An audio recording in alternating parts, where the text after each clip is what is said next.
Cleopatra. The true story of Egypt's last pharaoh, born into power, 69 BCE.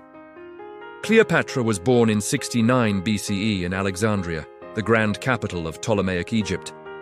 She was a member of the Ptolemy Turinth Orlets family, a Greek dynasty descended from one of Alexander the Great's generals.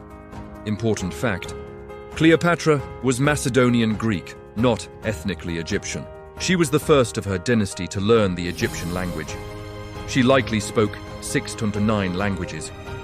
From a young age, she was educated in politics, philosophy, rhetoric, mathematics, and diplomacy. She was trained to rule. A dangerous throne, 51 BCE. When her father died in 51 BCE, Cleopatra, 18 years old, was forced to co-rule with her 10-year-old brother, Ptolemy VII Philopator. In Ptolemaic tradition, they were also married, a royal custom meant to preserve bloodlines. But power struggles began immediately. Cleopatra tried to rule independently. Her brother's advisors forced her out. She was exiled from Egypt. At 21 years old, she was, homeless, without an army, fighting for her throne. Julius Caesar and the famous entrance, 48 BCE. At this time, Rome was in civil war. Julius Caesar arrived in Alexandria pursuing his rival Pompey. Cleopatra saw opportunity.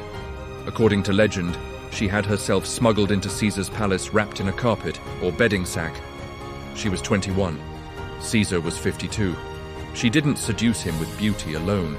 She impressed him with intelligence, political vision, charisma, strategic thinking. Caesar sided with Cleopatra. After a short war in Alexandria, Ptolemy VIII drowned in the Nile.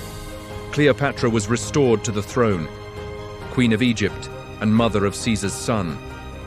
Cleopatra became sole ruler, officially co-ruling with another younger brother, then later her son.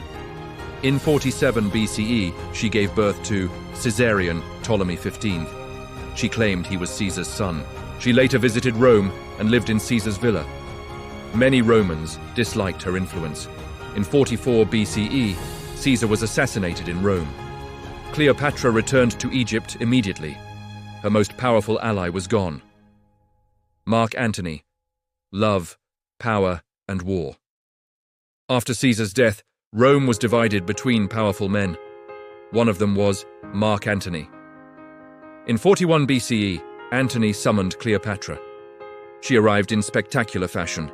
Golden barge, purple sails, dressed as the goddess Isis. It was political theater.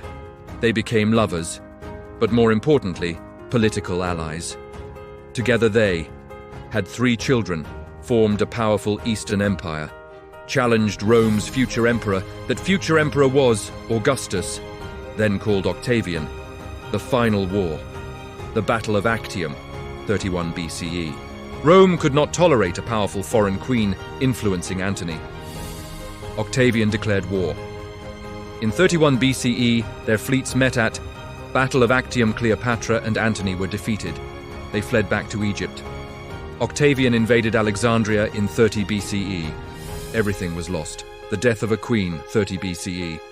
Mark Antony, believing Cleopatra had died, fell on his sword. He died in her arms. Soon after, Cleopatra realized she would be taken to Rome as a prisoner, paraded in humiliation. She refused. At age 39, Cleopatra died. Legend says she allowed an asp, Egyptian cobra, to bite her. Modern historians debate whether it was snake venom, poison ointment, or a combination. After her death, Egypt became a Roman province. Caesarion was executed. The Ptolemaic dynasty ended. The age of the pharaohs was truly over. Who was Cleopatra, really? Not just a seductress, she was a multilingual scholar, a skilled economist, a naval strategist, a political mastermind, the last independent ruler of ancient Egypt. Roman propaganda, especially from Augustus, portrayed her as a manipulative temptress.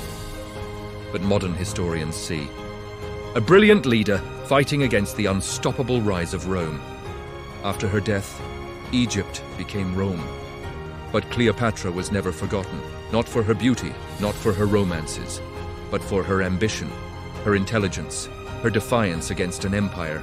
She was the last pharaoh of Egypt, the final ruler of a civilization thousands of years old, and even Rome could not erase her name. History remembers power. If you want more untold stories of empires, queens, and the rise and fall of civilizations, subscribe and become part of the legacy.